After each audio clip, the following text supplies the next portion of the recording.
Academy therapy সেন্টারের বার্ষিক অনুষ্ঠান হয়ে গেল। এদিন বিভিন্ন সাংস্কৃতিক অনুষ্ঠানের মাধ্যমে অনুষ্ঠিত হয়। মালদার মানিকচকের নাজিপুর এলাকায় অনুষ্ঠিত হয় বার্ষিক অনুষ্ঠান।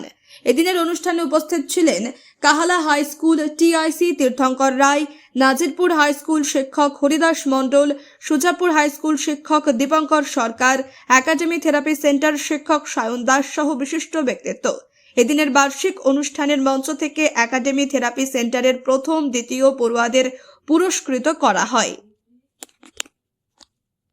পারি আর আমি কি পারি না, এই বোধটা যদি আমরা তৈরি করতে পারি তাহলে আমরা আমাদের কাঙ্ক্ষিত লক্ষ্যে পৌঁছাবো। আর একটা ছোট্ট গল্প শোনাবো, এটা কর্পোরেট জগতের গল্প। একজন কাঠমিস্ত্রি, তার কাজ হচ্ছে কারখানাতে গিয়ে কাজ